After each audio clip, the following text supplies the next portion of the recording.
आध्यात्मिक ज्ञान चर्चा हमारे चैनल का जाना माना प्रसिद्ध एवं आप सबका पसंदीदा कार्यक्रम। ये वो कार्यक्रम है जिसके माध्यम से हम आपके सामने दो या दो से अधिक धर्मगुरुओं के विचार रखते हैं।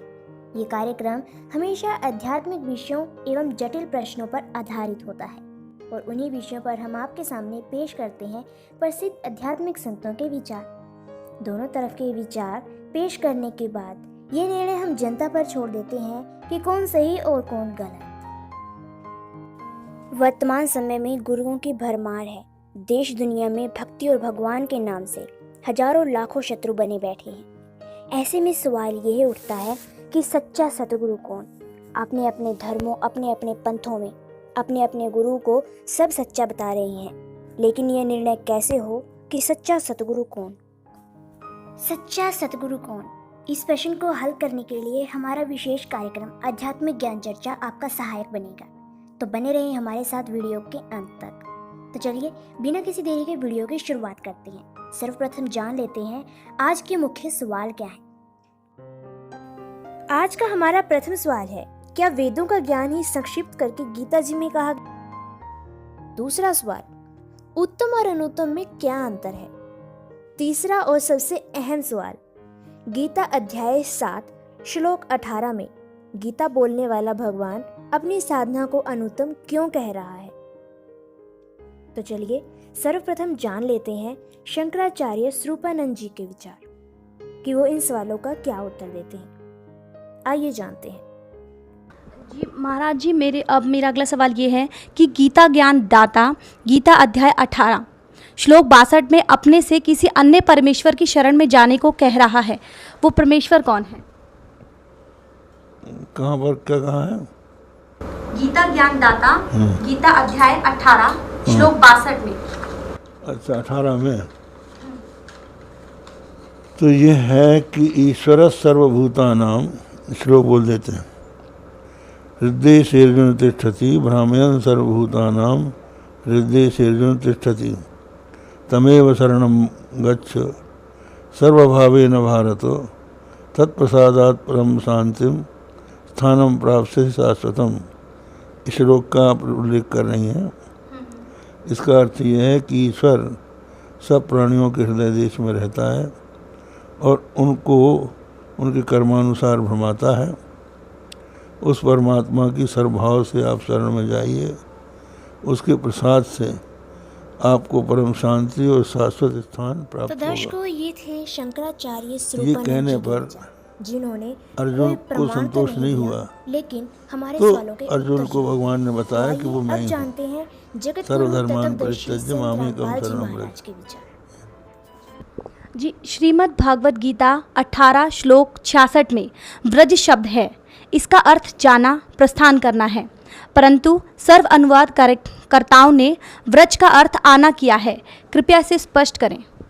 ऐसा है, ब्रज घतौ धातु है, तो ब्रज घतौ धातु के इसमें आता है गति अर्थक है। ये गति के 4 अर्थ होते हैं, गति गमन, गति ज्ञान, गति मोक्ष, गति प्राप्ति। तो यहाँ पर जो गत्यर्थक ब्रज धातु है उसके लोट लकार के मध्यम पुरुष के एक वचन में ब्रज बनता है। तो ब्रज का अर्थ है अवगच्छ, अर्थात मुझको जान। नैनम अविदितो देवो भुनक्ति। ये सिद्धांत है कि जब तक परमात्मा को नहीं जान लेता तब तक परमात्मा उसकी रक्षा नहीं कर सकता, इसलिए तुम उस परमात्मा को जानो। तो ये थे स्वरूपानंद जी के विचार और आइए अब जानते हैं संत रामपाल जी महाराज के विचार। अब जैसे गीता जी अध्याय नंबर 17 के श्लोक नंबर 23 में लिखा है कि ओम तत्सत इति निर्देश ब्रह्मण त्रिविध समर्थ है। सच्चिदानंद घन ब्रह्म के पाने की इस 3 मंत्र की साधना करनी होगी। 8वें अध्याय के 13वें श्लोक में गीता ज्ञानदाता कहता है कि ओम इति एक अक्षरम ब्रह्म व्यवहारण मामुन स्मरण ये प्रियाति तदन देहम सयाति परमाम गतिम। मुझ ब्रह्म का केवल एक ओम मंत्र है, जो इसका अंतिम श्वास तक सिमरण करता हुआ शरीर छोड़कर जाता है तो उस परम गति को प्राप्त होता है, जो ओम से मिलनी है। ओम से ब्रह्मलोक मिलेगा, ब्रह्मलोक में गए हुए प्राणी फिर वापस आते हैं 8वें अध्याय के 16वें श्लोक में। वहाँ पुनरावर्ती के अंदर है। तो उसके पाने के लिए तो केवल एक 3 मंत्र का जाप, इसके अतिरिक्त जो भी जाप करते हैं उस शास्त्र विधि को त्याग कर वो मनमाना आचरण है। फिर ऑप्शन छोड़ दिया है कि उस परम अक्षर ब्रह्म की पाने की पूरी complete worship, way of worship तत्वदर्शी संत बताओगा, उससे पूछ लो तो वो बताएगा। फिर सबकी कैसी पूजा नहीं करनी, पूजा होती है इष्ट रूप में मानकर पूजा करना होता है, साधना मजदूरी कोई अन्य होता है। अब ये तो हो गया कि 3 देव की जो करते भक्ति उनकी कदे ना हो वह मुक्ति। 600 वर्ष पहले परमेश्वर ने कहा था ये बातें, ये ज्ञान बताया था, और आज इसका समर्थन उन सदग्रंथों ने किया जिनको हम एथेंटिक मानते हैं। तो वो क्या थे जो हमने ज्ञान दिया करते, वो नकली गुरु आज तक मूर्ख बना रहे आपको। अब गीता जी अध्याय नंबर 7 के श्लोक नंबर 16 और 17 और 18 में गीता ज्ञान दाता ब्रह्म अपनी साधना करने वालों की विषय बताता है, कौन कौन करते हैं। अर्थार्थी, आर्थ, जिज्ञासु और ज्ञानी। अर्थार्थी, आर्थ, जिज्ञासु इनको रिजेक्ट करता है कि ये भी सही साधना नहीं करते, और ज्ञानी को सिलेक्ट किया है कि ज्ञानी आत्मा होती तो अच्छी है। ज्ञानी वो होता है जिसको पता लगा कि केवल एक परमात्मा की भक्ति करनी चाहिए। वेदों में यही लिखा है कि पूर्ण परमात्मा की भक्ति से पूर्ण मोक्ष होगा।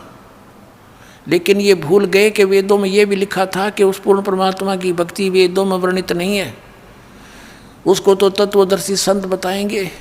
लेकिन उन्होंने अब पे निष्कर्ष निकाल लिया, यजुर्वेद अध्याय नंबर 40 के मंत्र 15 से ओम नाम सेलेक्ट कर लिया पूर्ण परमात्मा का, जबकि वो 17वें श्लोक में 40वें अध्याय यजुर्वेद के खुद कह रहा है कि मेरा तो ओम ब्रह्म है, ओम मंत्र है बुझ ब्रह्म का, और वो तो प्रोक्ष है, पूर्ण परमात्मा तो ऊपर। वह इनकी बुद्धि में ना बड़ी बात, क्योंकि गुरु बिन काहू न पाया ज्ञाना, जो थोथा वो छड़े मूड किसाना। गुरु बिन वेद पढ़े जो प्राणी, समझे न सार रहे अज्ञानी। जिस कारण से इन्होंने, इन ज्ञानियों को ये तो पता लग गया ज्ञान उपासना नहीं करनी, तीनों गुणों की पूजा, रजगुण ब्रह्मा सतगुण विष्णु तम गुण शिव जी की भी नहीं करनी चाहिए। तो इन्होंने ये भी ज्ञान हुआ कि मनुष्य जीवन केवल परमात्मा प्राप्ति के लिए मिलता है, इसमें भगवान प्राप्ति साधना भक्ति नहीं हुई तो व्यर्थ है। इनको ज्ञानी कहते हैं। तो इनको तत्वदर्शी संत ना मिलने से गीता ज्ञानदाता कहता है, ये 7वें अध्याय के 18वें श्लोक में, ये ज्ञानी आत्मा है तो अच्छी उदार है, लेकिन ये मेरे वाली अनुत्तम यानी घटिया अश्रेष्ठ गति में सचित हैं। ये मेरे वाली अनुत्तम गति में सचित हैं। कौन सी गति? 8वें अध्याय के 13वें श्लोक में कहा है कि जो मुझ ब्रह्म के ओम नाम का जाप करते हैं, करता हुआ शरीर छोड़कर जाता है, मुझ ब्रह्म का जाप करता हो जाता, वो उसको परम गति होती है। कौन सी? ओम नाम से होने वाली परम गति। वो कहाँ? ब्रह्मलोक में जाता है। ब्रह्म 8वें अध्याय के 16वें श्लोक में लिखा गीता जी में, ब्रह्मलोक पर्यंत भी जन्म मृत्यु में आते हैं। और गीता के अन्नदाता स्वयं कहता 4थे अध्याय के 5वें श्लोक में, और 9वें श्लोक में, 2 अध्याय के 12वें श्लोक में, 10वें अध्याय के 2 श्लोक में गीता जी में कि तेरे और मेरे बहुत जन्म हो चुके हैं, अर्जुन तो नहीं जानता, मैं जानता हूँ। फिर जब तक जन्म मृत्यु है, फिर 18वें अध्याय के 62वें श्लोक में कहा कि तू सर्वभाव से उस परमेश्वर की शरण में जा, जिसकी कृपा से तू परम शांति को और सनातन परम धाम को प्राप्त होगा, उसकी कृपा से ही। तो इससे सिद्ध हो गया कि गीता ज्ञानदाता से कोई और है सुप्रीम पावर, जिससे पूर्ण मोक्ष होगा। 15वें अध्याय के 4थे श्लोक में कहा कि तत्वदर्शी संत की प्राप्ति के पश्चात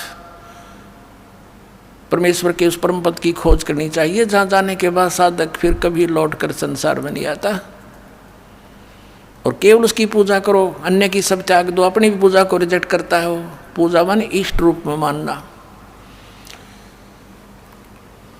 तो यहाँ इन अज्ञानियों से, अनाड़ियों से कोई पूछता है कि गीता जी अध्याय नंबर 7 के श्लोक नंबर 18 में गीता ज्ञानदाता अपनी गति को भी अनुत्तम क्यों बताता है? तो ये कहते हैं उसका अर्थ अनुत्तम नहीं, सर्वोश्रेष्ठ मानो।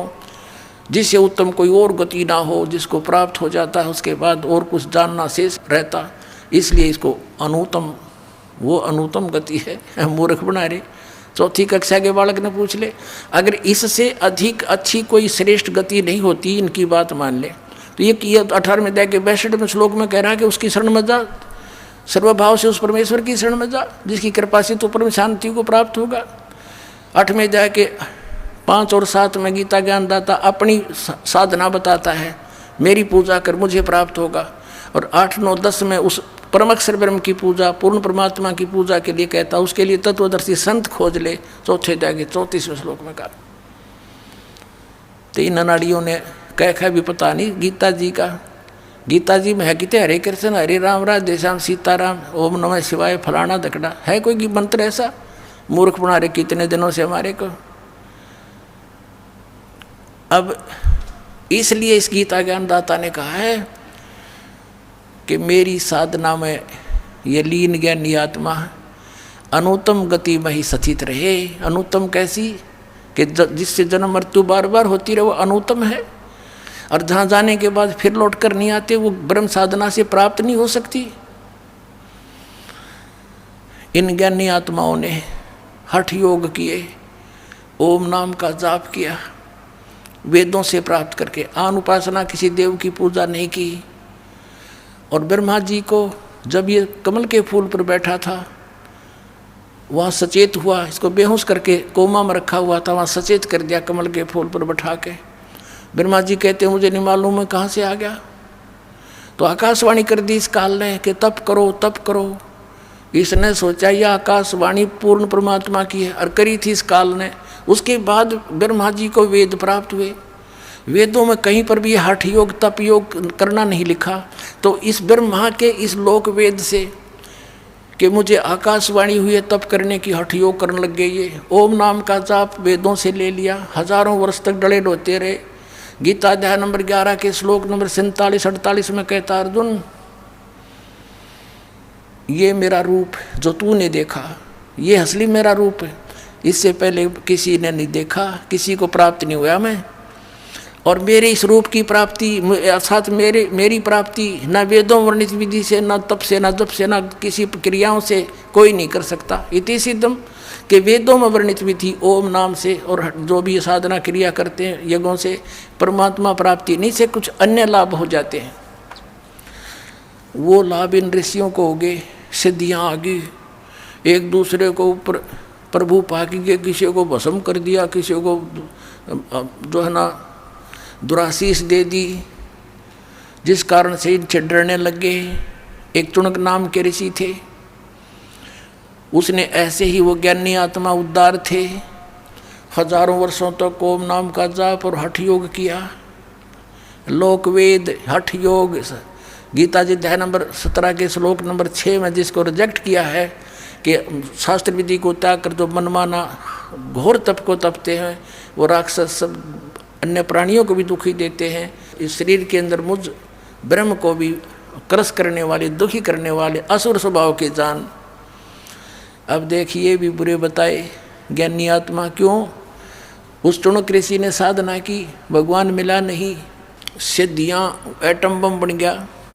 एक मानदाता चक्रवर्ती राजा था, पूरी पृथ्वी पर शासन जिसका हो उसको चक्रवर्ती राजा कहते हैं। अब ये चक्रवर्ती राजा ये अपनी पृथ्वी पर ये देखना चाहते अपने शासन काल में कि मेरे अंतर्गत मेरे अधीन जितने नवाब हैं, राजा हैं, छोटे नरेश हैं, उन्होंने किसी ने मेरी प्रभुता, मेरी पराधीनता अस्वीकार तो नहीं कर दी है। इसलिए एक अश्वमेघ का घोड़ा छोड़ देते हैं अश्वमेघ यज्ञ के लिए, उसके साथ कुछ सैनिक भेज देते हैं, और राजा का पर्सनल हॉर्स होता है अपना घोड़ा, उसके गले में एक पंपलेट लगा देते हैं, लगा दिया कि राजा मानदाता राजा के पास इतनी सेना है, 72 करोड़ सेना है, और जिस भी राजा को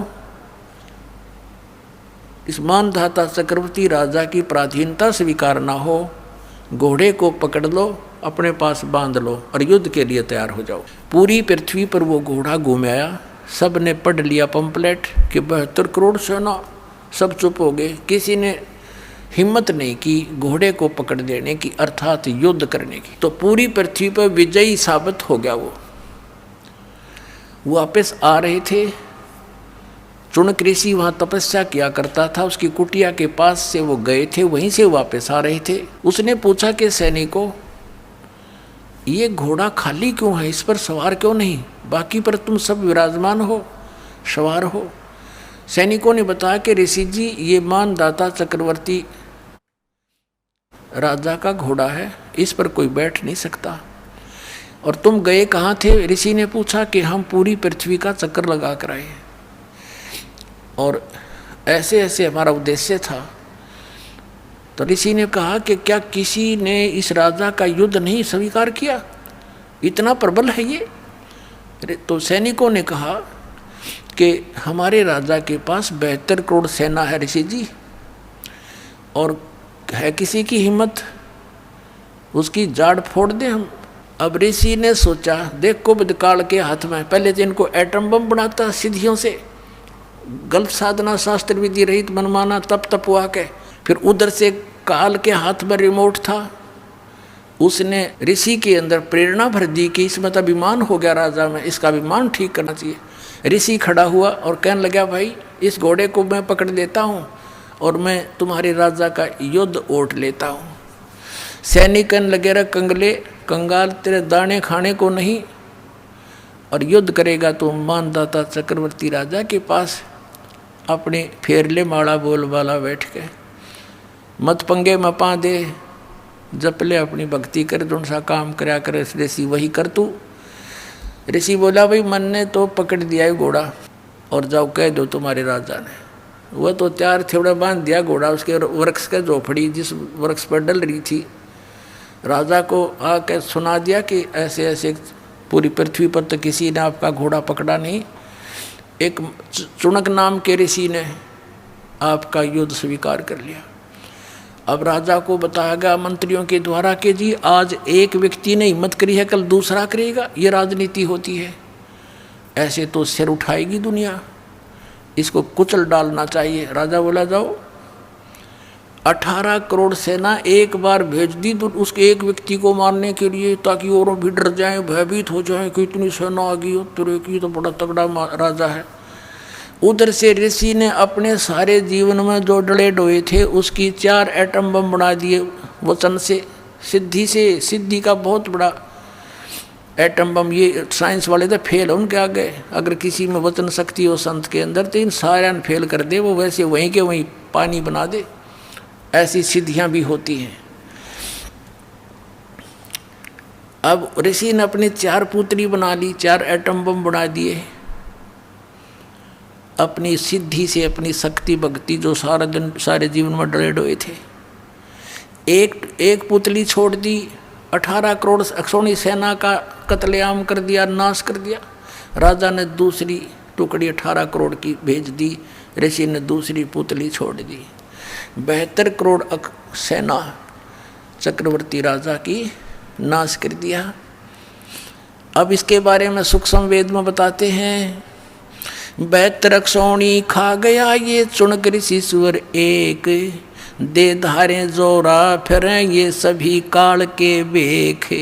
हे भगवान, कबीर साहेब दी छोड़ परमेश्वर ने आके बताया कि ये 72 अक्षौणी 72 करोड़ सेना खा गया कौन? वो ऋषिवर, ऋषिश्वर, ऋषियों में भी श्रेष्ठों में भी श्रेष्ठ ऋषि के ये लक्षण है यहाँ के नकली ऋषियों के। इनको हम ऋषि कहीं तो राक्षस कहना चाहिए इनको।